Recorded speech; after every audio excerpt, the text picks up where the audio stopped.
mencionando, queremos empezar esa serie de estudios bíblicos, de reflexión en la palabra, en la carta del apóstol Pablo a los filipenses, que hemos intitulado, por lo menos es lo que la mayoría de los escritos, los comentaristas, y no solo eso, uno al leer mismo la carta se da cuenta de que la alegría y el gozo en Cristo Jesús, de Cristo Jesús, es algo que resalta bastante en la carta.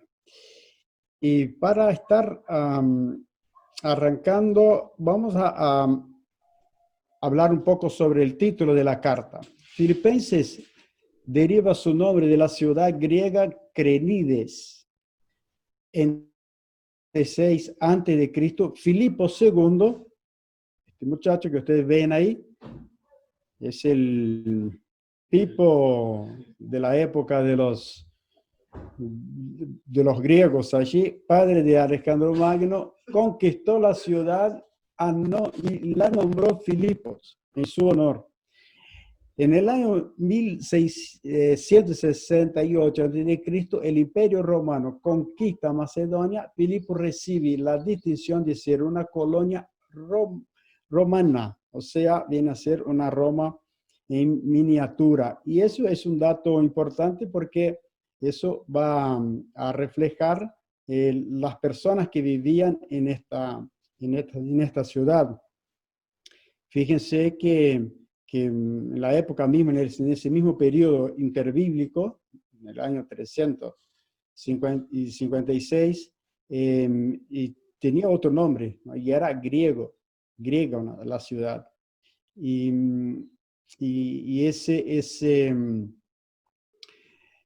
esa conquista por parte de los romanos hace una mezcla en la misma cultura de esas personas. Por eso que encontramos, vamos a ver aquí en el ambiente de la ciudad, ahí ustedes lo que ven es la ciudad acá sería lo que es la ciudad de Filipos, o más bien es como que un marco de la ciudad hoy en día, ¿no? Lo que era antes. Y hoy en día la vemos así, de esta manera, Filipos. Y está por Grecia. Fíjense acá, no sé si pueden mirar acá, yo tengo la puntita del mouse, tengo acá, es la vía Ignatia, que es una vía muy hoy en día conocida, porque era una vía construida por los romanos, ya antes mismo de Cristo. Ya vamos a estar mirando un poco la fecha de eso, pero una de las importancias de los romanos que construyeron mucho en aquella época. Bueno, el ambiente de esta ciudad, incluso acá, mientras veía eso, digo, qué lugar precioso, un lugar lindo eso, ¿no? Grecia, una ciudad antigua, y todavía hay marcos, todavía preservan cosas de la ciudad. Qué bueno sería si la iglesia Pueblo Nuevo quisiera dar un regalo para el Día del Pastor. Tremendo, Día del Pastor. No hay Día del Pastor, no. Bueno, no se puede viajar ahora, Daniel, una pena. Es por eso. Me mandaban para ahí para estar mirando. Estaba toda a la disposición, pero no se puede, una pena. Ya estaba todo programado. Lamentablemente no se puede, pero está. Justo era el regalo que estábamos pensando para este año. No, y seguro. Sí, yo sé que sí. Bueno, así que el ambiente de la ciudad, por tener esa invasión romana, se hablaba la lengua romana, se vestía como los romanos, se observaban las costumbres de Roma, sus magistrados tenían títulos romanos, se llevaban a cabo las mismas ceremonias romanas. Entonces imagínense ustedes ese trasfondo de la cultura griega con esa invasión de los romanos, esas costumbres. Entonces se formó un pueblo, unas personas bastante diferentes de lo que era la época allí. El autor El autor de la epístola es el mismo apóstol Pablo, y acá ya eso lo vemos, la misma carta, cuando empieza hablando Pablo y Timoteo. Podemos decir que Timoteo vendría a ser como un escribano ahí de Pablo, alguien que Pablo lo decía, lo relataba y Timoteo escribía. Recuerden que Pablo tenía algunos problemas de visión, él mismo lo declara, entonces necesitaba de que alguien le escribiera lo que él quería decir. Entonces, por eso en la carta dice Pablo y Timoteo. Lugar de la redacción, lugar de la escrita, la escritura de la carta. Aquí tenemos tres posibilidades de la escritura de la carta, lugar de redacción. Roma, Cesarea o Éfeso. Esos son lugares en donde Pablo estuvo preso, estuvo encarcelado. El libro de Hechos de los Apóstoles menciona 3 lugares que Pablo estuvo en la cárcel, 3 relatos básicos, que es el relato de Roma, de Cesarea y el relato de Filipos, y no Éfeso. Éfeso entra ahí porque algunos de los estudiosos, comentaristas, lo ponen a Éfeso como una gran posibilidad del lugar de donde Pablo escribió esta carta. Estaba preso, quedó preso. Aunque la misma carta de Éfeso no lo dice, que quedó preso ahí, pero hay otros relatos en Corintios, por ejemplo, cuando 2 Corintios 11:23, cuando Pablo hace referencia a muchas prisiones que tuvo. Pablo estuvo preso en muchos lugares, sin lugar a duda, ¿no? Así que Éfeso tiene una gran posibilidad. Cesarea también estuvo ahí encarcelado, y Roma. Tradicionalmente, la gente o la mayoría lo pone como Roma como lugar de redacción, pero no está cerrado el tema. Hay cosas que todavía no encierran ahí en relación al lugar, pero eso no viene al caso. O sea, la importancia de que rescatamos ahí es que Pablo estaba preso. Eso es algo importante de tener en cuenta. Y la fecha de redacción tendría relación con lo que es el lugar de redacción. Entonces, si Pablo escribió de Roma, fue por el año 60. Estos son años siempre aproximados. Si Pablo escribió sería por el año 58 a 59. Y si Pablo escribió de Éfeso, esto sería por el año 55 después de Cristo. Ahí después, cuando vaya a hacer un análisis más profundo de este libro, ustedes pueden estudiar las posibilidades y elegir un lugar. Ahí, bueno, Pablo, pero como decía, acá en Corintios estuvo preso en muchos otros lugares, muchas prisiones estuvo preso Pablo. La ocasión de la fundación de la iglesia. Todo eso es importante para que podamos entender después lo que Pablo está enseñándonos, ¿no? Bueno, empezamos acá. Estamos en el año 52, estamos en el año 52 después de Cristo, cuando del segundo viaje misionero de Pablo. Y el apóstol Pablo sale acá de Jerusalén en su segundo viaje y va subiendo por acá arriba hasta Antioquía de Siria, después pasa por su ciudad natal, por Tarso, el lugar por sus pagos, de donde él era, y sigue viajando por acá, por Listra, Derbe. Por aquí se encuentra con Timoteo, que era un muchacho, hijo de la madre judía y padre griego, y Timoteo se convierte Timoteo acá en ese segundo viaje, y se suma al viaje. Bueno, y acá el grupo la manada va agrandando, acá la manada de los misioneros. Acá, esas son palabras de Pipo. A ver. Bueno, seguimos, seguimos subiendo. Y de acá Pablo va para Antioquía de Pisidia. La idea de Pablo, eso es un dato importante. Si vayan a leer después Hechos 2, nosotros vamos a leer algunos versículos, pero por ahí, por Hechos 16, perdón. La intención de Pablo y su equipo era venir un poco para otras partes de Asia, era venir para Éfeso, Listra, por ahí. Él quería, Listra no, porque Listra pasó, pero más abajo, por Éfeso, quería estar Pablo. Pero llegando a Troas, tiene una visión, recibe la visión de un hombre macedonio. Macedonia, ven que está allá del otro lado, allá cruzando, está en la parte de Europa, allá es Grecia. Y desde Grecia, desde Macedonia, desde Europa, viene, él tiene una visión en Troas de un varón que le dice, pasa a Macedonia y ayúdanos. Como que los planes de Pablo se toman otro curso. Él quería seguir bajando allá para la parte de Asia, pero ahí dice, no, el Señor te pide que vaya. Entonces Pablo dice, obedecí, y obedecimos enseguida. Él no dudó. Pablo fue con la gente y ahí llegaron a Filipos. Y acá llegaron a Filipos, que vendría a ser de las primeras ciudades cruzando y llegando a Europa. Así que esta ciudad vendría a ser la primera y es tradicionalmente conocida como la primera iglesia cristiana en Europa.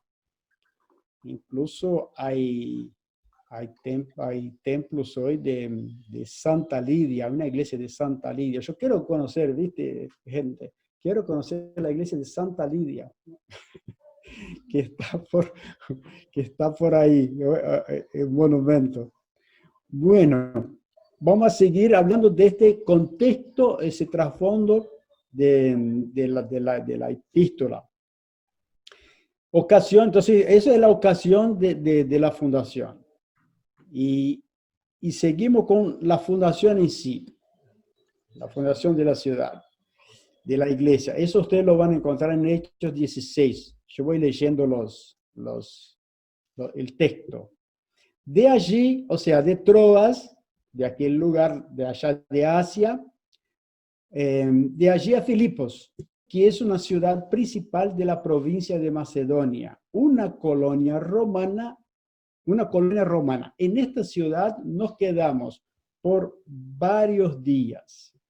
Y ahí ustedes ven lo que yo comentaba, la vía Egnatia, que hoy en día, viste que está preciosa, ya lo arreglaron, pero en aquella época todavía hay en las ruinas de la ciudad, todavía hay ese paso, esa vía por donde cruzaron bueno, en el caso ahí el equipo, ¿no?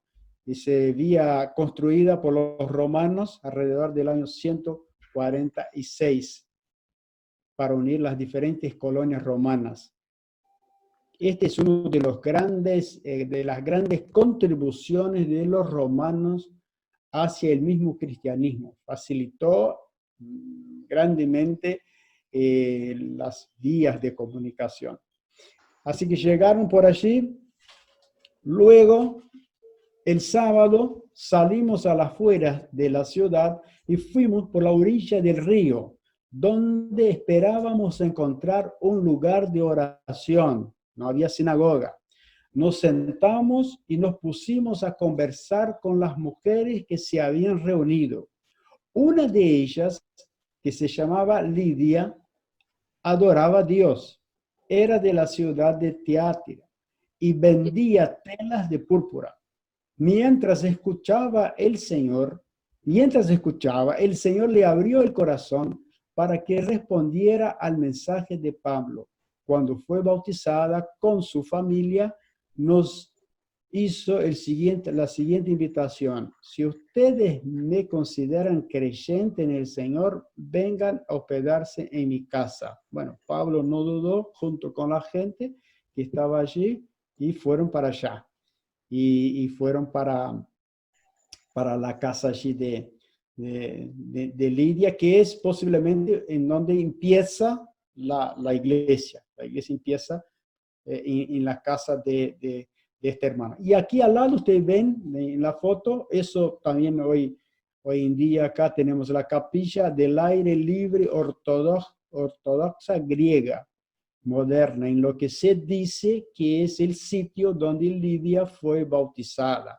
Y seguramente por aquí donde, bueno, y venían al lugar de oración, posiblemente era este lugar. Había mencionado que no, que el hecho es interesante eso, que no había sinagoga ahí, para que en la tradición judaica, para tener una sinagoga es necesario por lo menos 10 familias de judíos para que haya una sinagoga. Así que era una ciudad bastante de gentiles, era bastante, no había muchos judíos ahí en esta ciudad. Seguimos hablando de la ciudad y la fundación de la iglesia. Y sucedió que mientras íbamos al lugar de oración, nos salió al encuentro una muchacha esclava que tenía espíritu de adivinación, que les decía: estos hombres son siervos del Dios Altísimo, quienes les anuncian el camino de salvación. Y Pablo, ya fastidiado, se dio vuelta y dijo al espíritu: te mando en el nombre de Jesús que salgas de ella. Y salió en el mismo momento, pero cuando sus amos vieron que se había esfumado su esperanza de ganancia, prendieron a Pablo y a Silas y los llevaron, arrastraron a la plaza ante las autoridades. Y acá tenemos las ruinas de lo que es esa plaza, que es conocido como el Foro Romano, Ágora, que acá era el centro administrativo de Filipos y quedaba en una plaza. Y acá, por lo que las cosas que había leído, y acá eran donde estaba como que donde se reunían las autoridades, pero eso quedaba abierto, un espacio público. Y como que ellos se fueron para ahí, y fueron arrastrados a esa plaza, a ese lugar, y bueno, y ahí recibieron la condena por el hecho de haber, por hacer el bien a una esclava, a una muchacha, una sierva, que era esclava de dos poderes, dos dominios, el diabólico y el humano. El diabólico fue más fácil tratar que con el mismo humano, ¿no? Las autoridades ahí fueron más diabólicas que los... O sea, es algo que vamos a ver luego después, porque en el caso de la muchacha fue liberada, el diablo se fue, pero quedaron los otros diabolitos ahí. Es algo bastante fuerte, ¿no? Cuando pensamos así, y que a veces el ser humano es más diabólico que el mismo diablo, en muchas de las cosas, ¿no? Y por ayudar a una esclava, a una muchacha, y esos hombres se aprovechaban de ella, en ese espíritu de adivinación, y por no tener lucro y terminar el lucro de ellos, acabar el lucro, y ellos hacen una acusación de Pablo, y Pablo y Silas ahí fueron aprisionados. Allí, ante los magistrados, dijeron: estos judíos andan alborotando a nuestra ciudad y enseñan costumbres que nosotros como romanos no podemos aceptar ni practicar. Después de darles muchos azotes, los arrojaron en la cárcel y le ordenaron al carcelero, y acá el carcelero es una figura importante, que los mantuvieran constantemente vigilados. Como que aquí en el texto de Hechos, Lucas resalta la importancia del carcelero. Carcelero, atento, porque justo lo que sucede después es que hay un temblor. Esta prisión, que ustedes ven ahí, este lugar en donde pusieron a Pablo y Silas, ellos empezaron a cantar, bueno, dice el texto, a la medianoche, hubo un temblor capaz que el temblor mismo vino por las alabanzas, no sabemos, podemos espiritualizar eso, pero no son datos comprobados, ¿no? Pero alabaron a Dios. Lo que sabemos es que el espíritu de ellos era de alabanza. Esto les subió al Señor y dice que hay un temblor, las puertas se abren, el carcelero tiene temor, pero ellos no se fueron, quedaron ahí. Luego el carcelero se entrega y acepta el mensaje, y él y toda su casa, y ellos son bautizados ahí. Así que tenemos fundadores de la iglesia, tenemos una empresaria, una Lidia, que vendedora de púrpura, de Tiatira, que daba, viste, donde pasamos nosotros, allá por Asia, Listra, Troas, entre Troas allí, y cerca de Troas estaba Tiatira, que es una de las iglesias del Apocalipsis. Dicho de paso, hoy toda esa parte es Turquía. Ella era de ese lugar, entonces no era de la región. Entonces tenemos una empresaria de otra cultura, tenemos una esclava, que sufría de todos los sentidos, y tenemos a un romano, un carcelero, que fueron como que los fundadores de esta iglesia. Seguimos acá. Propósito de la carta. Podemos pensar en por lo menos 3. Agradecimiento de Pablo a esta iglesia amorosa que lo ayudó monetariamente varias veces.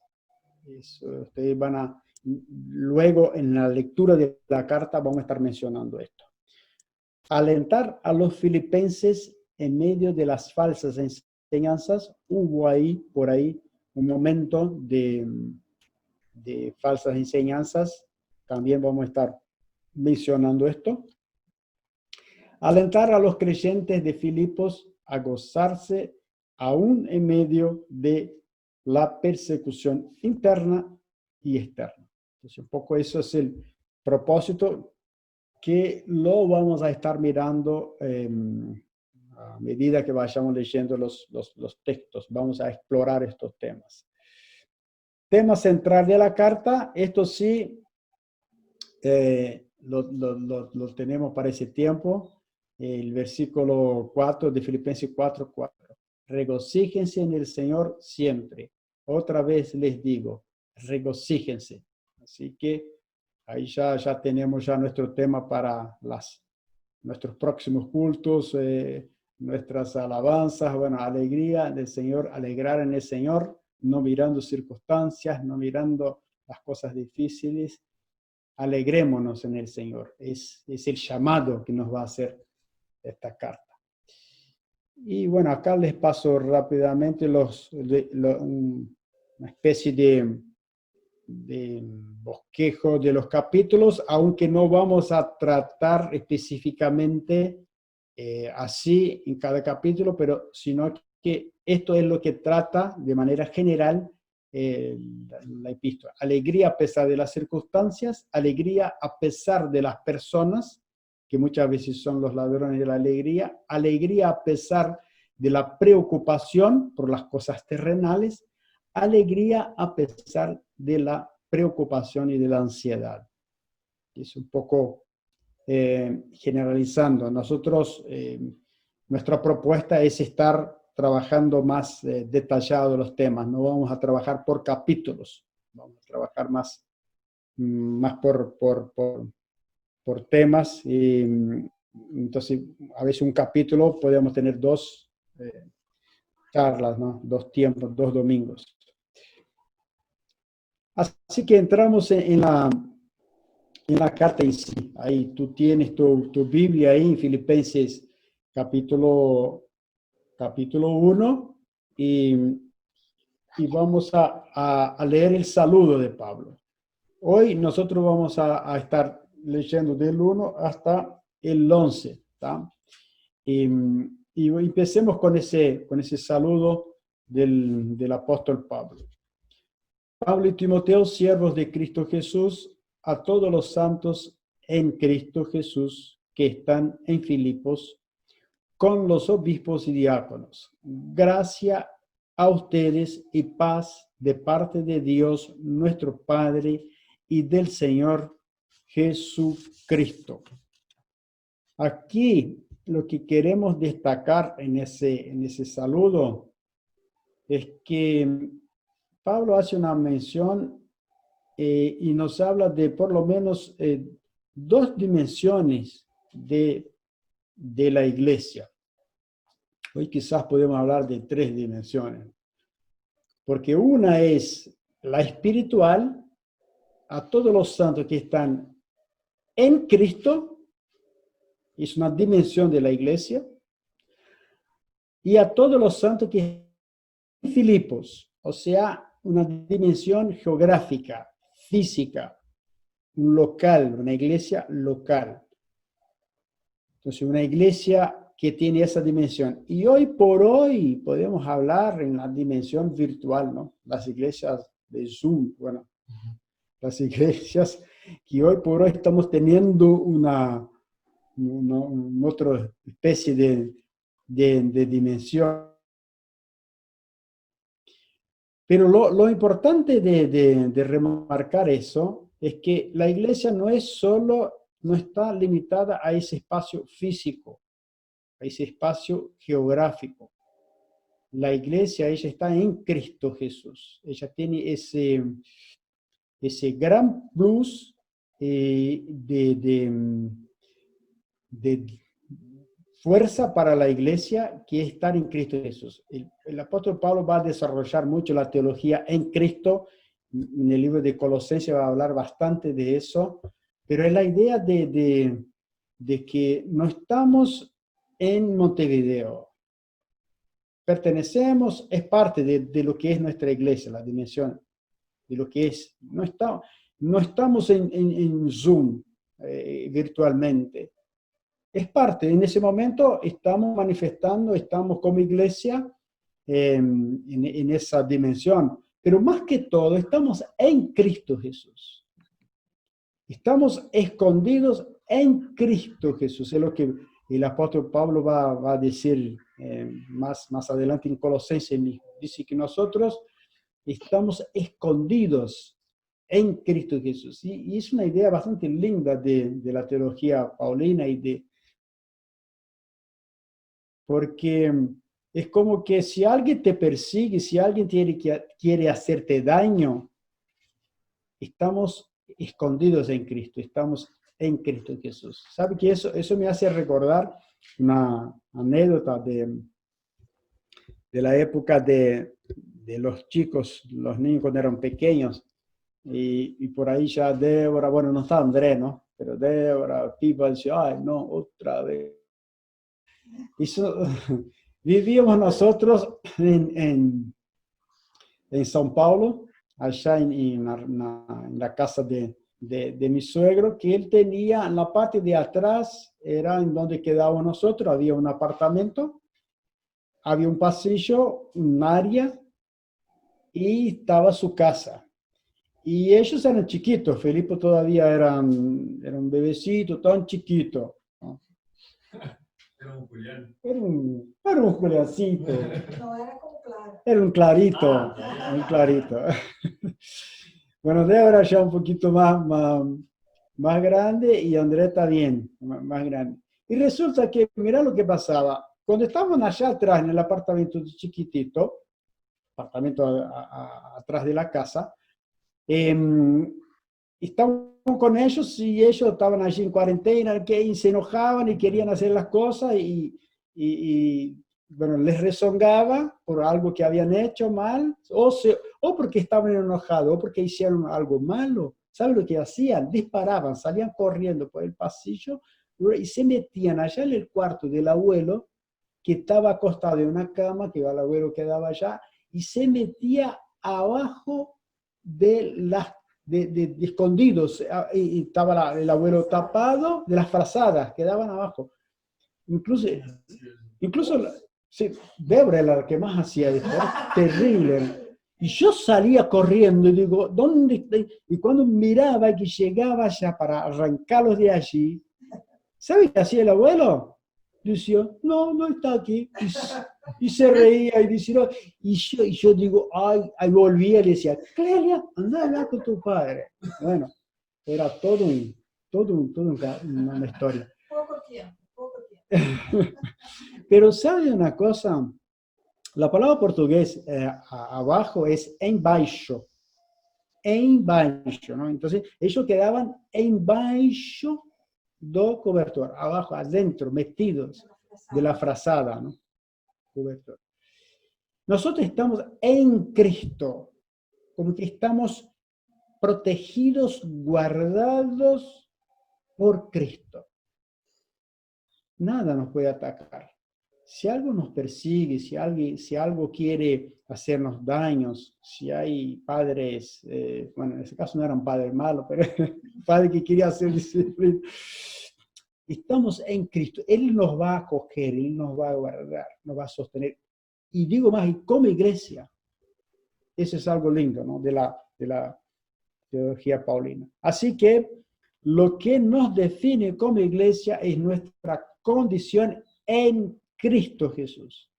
Eso es lo que nos define como iglesia. No se olviden de eso. Estamos sufriendo, es difícil no estar juntos presencialmente, y es difícil, a veces, yo fui la otra semana, pasé por allá por el seminario y entré y nos da nostalgia.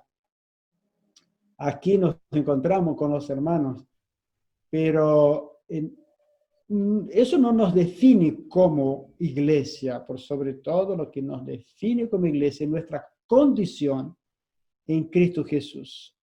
Y eso va más allá que el lugar físico. Pero también somos un grupo local, ¿no? Tiene esa dimensión geográfica porque es ahí en donde vamos a mostrar y demostrar lo que es el estar en Cristo. Y Pablo va a seguir hablando acá y vamos a comentar eso un poquito más adelante. Así que tenemos el saludo y ahora pasamos para lo que es del versículo 3 al versículo 8, más bien hasta el versículo 11. Tenemos una división muy sencilla acá. Acción de gracias y oración. Pablo va a hacer una acción de gracias del versículo 3 al 8 y Pablo va a hacer una oración por los filipenses. Empecemos con la acción de gracia. Versículos 3 y 4. Doy gracias a mi Dios cada vez que me acuerdo de ustedes, siempre intercediendo con gozo por todos ustedes en cada oración mía. Acá en primer lugar, resaltamos la acción de gracias por lo que es acordarse de los hermanos.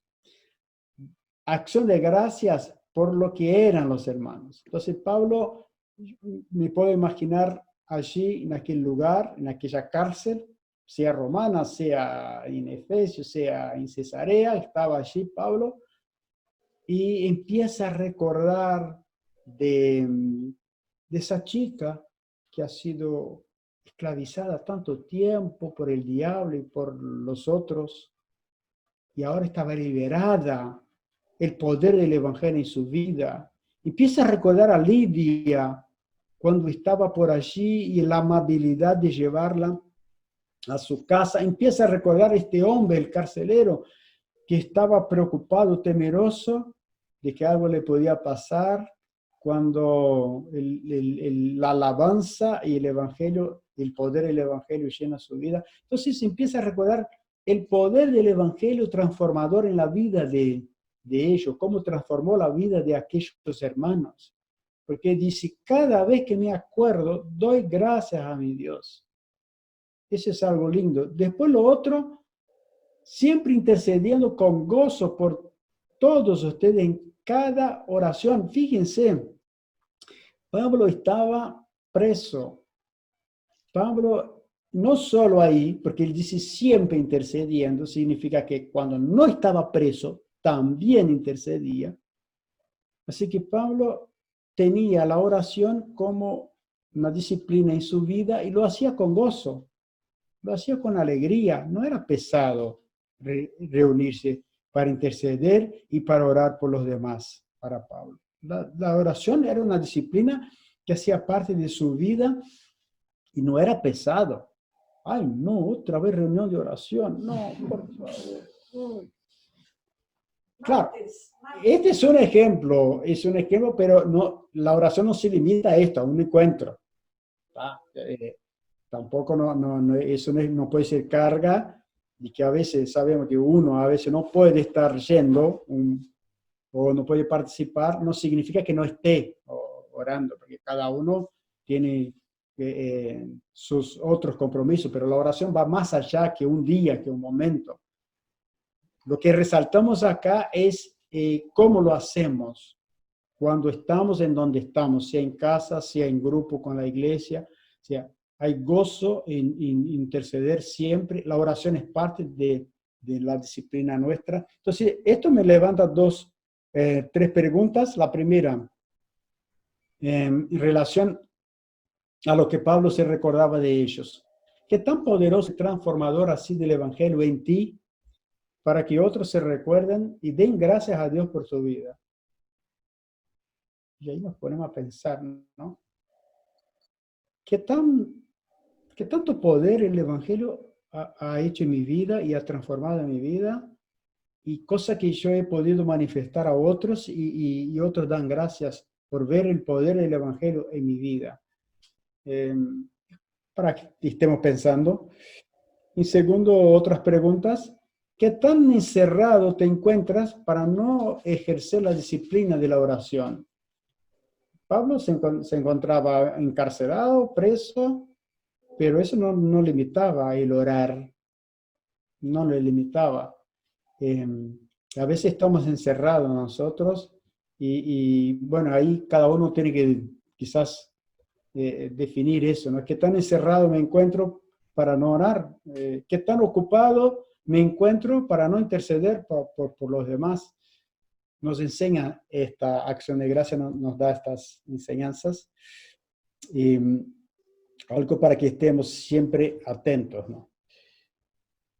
Seguimos con la acción de gracias. Entonces, Pablo ora por ellos, da gracias por ellos y sigue dando gracias a causa de su participación en el Evangelio. Pablo daba gracias a Dios por la participación de ellos en el Evangelio. Desde el primer día estoy convencido, estando convencido de esto, que el que empezó la buena obra la perfeccionará hasta el día de Cristo Jesús. Gratitud por la participación en el Evangelio. Para entender un poco esa palabra, participación, que en griego es koinonia, si quieren leer ahí en Filipenses 4:15,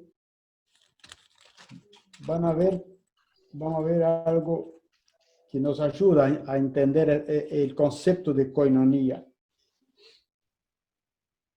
Y sabéis también vosotros, oh filipenses, que al principio de la predicación del Evangelio, cuando partí de Macedonia, ninguna iglesia participó, koinonó, diría yo, no sé, koinonió. La palabra es koinonía acá, la raíz de la palabra griega. Ninguna iglesia participó conmigo en razón de dar y recibir, sino vosotros mismos. Comunión no es un sentimiento. Comunión es la participación de alguna actividad en el reino de Dios. Del reino de Dios es participar del avance del reino de Dios. Está bien que nos unamos, como es linda nuestra comunión, nos damos de las manos en el lugar en el cual nos encontramos, en el templo. Qué linda es esta comunión. Sacamos fotos y publicamos la comunión de la iglesia. ¿Es esto? Sí, es esto, pero es más que eso. Es participar en la vida de cada uno de los que están allí y participar de la obra en general, sea Pablo, sea Timoteo, sea el otro, sea participar en el evangelio de los hermanos en Pueblo Nuevo, sea en Nueva Filipos, sea en Las Piedras, sea en Durazno, sea, es ayudar, es participar. Eso es, son las dimensiones de lo que es esa verdadera comunión. Por eso Pablo dice, a causa de la participación de ustedes, de la comunión de ustedes en el evangelio, yo doy gracias. Doy gracias por eso. Ha manifestado algo lindo. Un segundo, en ese mismo versículo que Pablo menciona, motivo de gratitud, es por la obra de la salvación. Que Él, que en ustedes comenzó la buena obra, la perfeccionará hasta el día de Cristo Jesús. Gratitud por la salvación. Gratitud por causa de la obra de Dios. Como Dios ha hecho una obra de salvación en su vida, yo doy gracias por eso. Porque Dios ha empezado una obra. Fue Dios que lo hizo. Yo no tenía intenciones de viajar hasta acá. Mis planes eran otros. Pero el Espíritu me llamó, el Espíritu me trajo aquí y Él fue el que empezó esa obra. Y si Él empezó, Él va a terminar, Él va a perfeccionar hasta el día de Cristo. Esta palabra perfeccionar se va a repetir en otras partes del libro. Así que vamos a dejar para que, bueno, Andrés, Pablo, Mauricio o Jorge explique mejor. Vamos a estar, pero eso de que el Señor empezó, Él va a terminar. Y acá tengo una pregunta.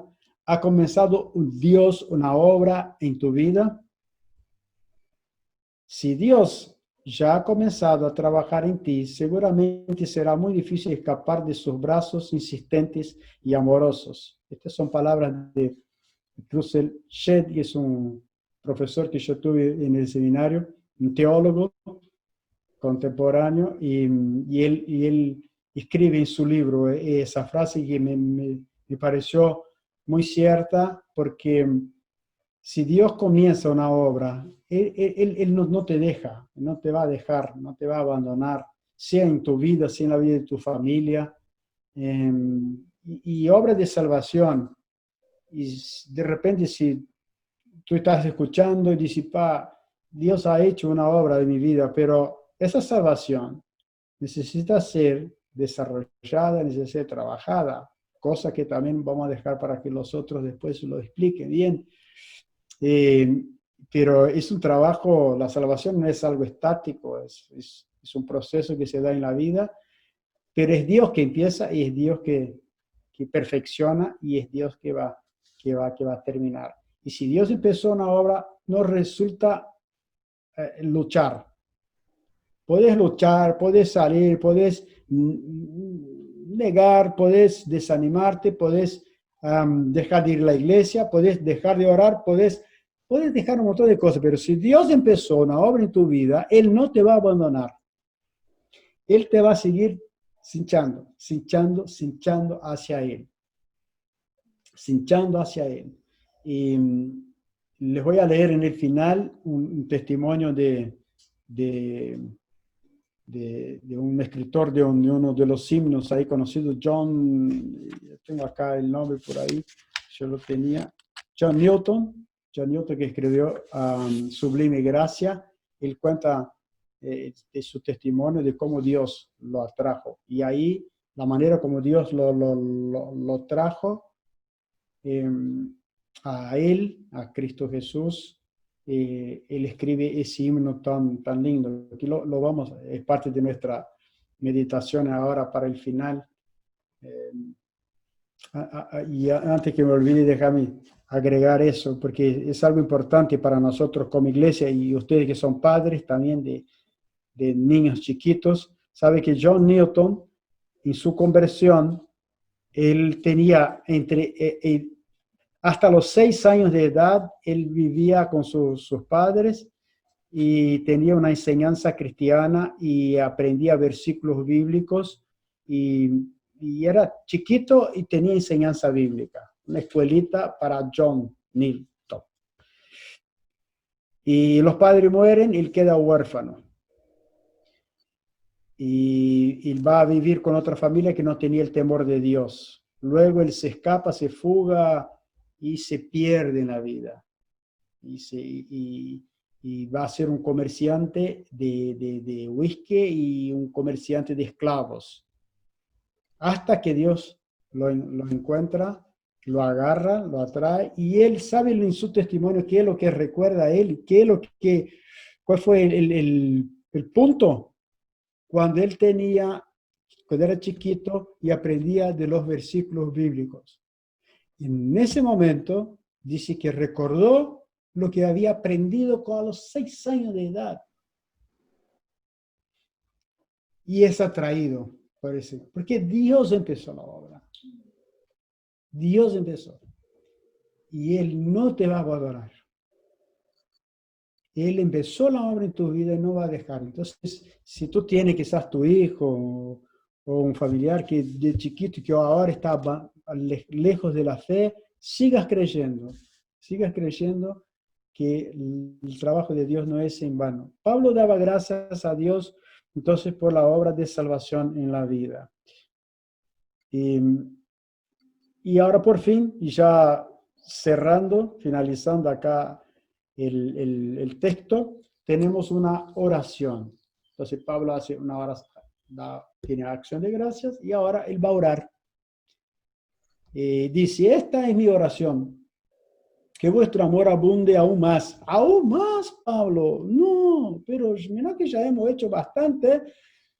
No, ¿pero en qué? Más y más en conocimiento y en todo discernimiento.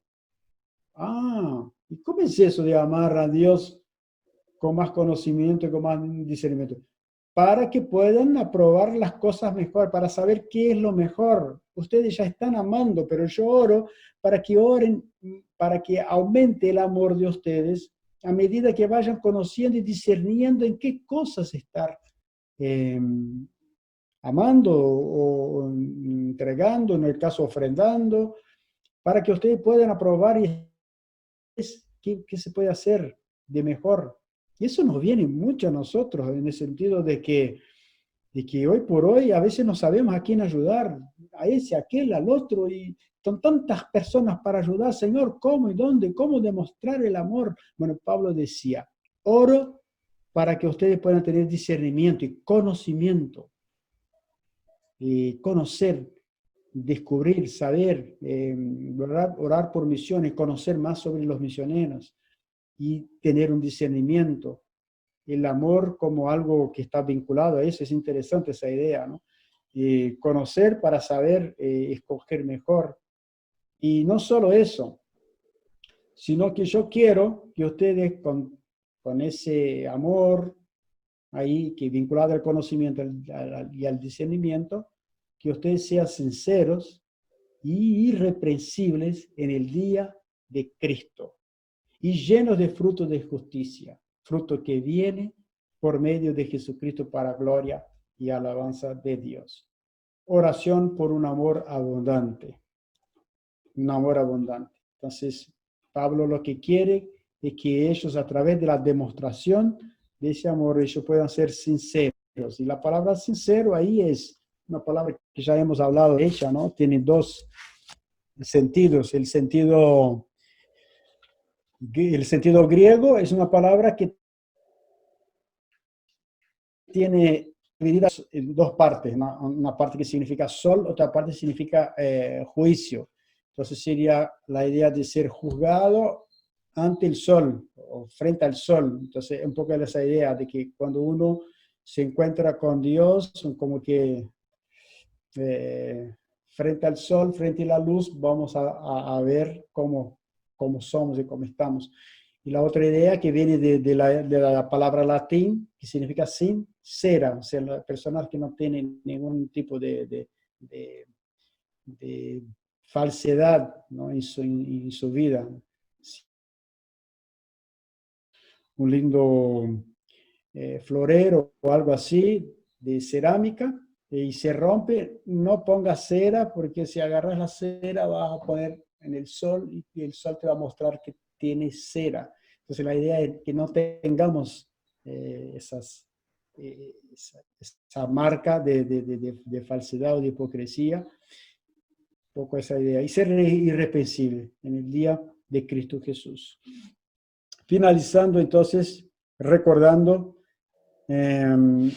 las preguntas que hicimos anteriormente, las ponemos de vuelta. ¿Qué tan poderoso y transformador ha sido el Evangelio en ti para que otros se recuerden y den gracias a Dios por tu vida? ¿Qué tan encerrado te encuentras para no ejercer la disciplina de la oración? ¿Qué tan ocupado te encuentras para no interceder por los demás? ¿Ha comenzado Dios una obra en ti? La letra de la canción de John Newton, Sublime Gracia, dice así: sublime gracia del Señor que un infeliz salvó. Fui ciego, mas hoy miro yo, perdido y Él me halló. Su gracia me enseñó a temer, mis dudas ahuyentó. Oh, cuán precioso fue a mi ser al dar mi corazón en los peligros o aflicción que yo he tenido aquí. Su gracia siempre me libró y me guiará feliz. Y cuando en Sión, por siglos 1000 brillando, esté cual sol, yo cantaré por siempre allí su amor que me salvó. Y recordemos, si Dios ha comenzado un trabajo en tu vida, seguramente será muy difícil escapar de los brazos insistentes y amorosos del Señor.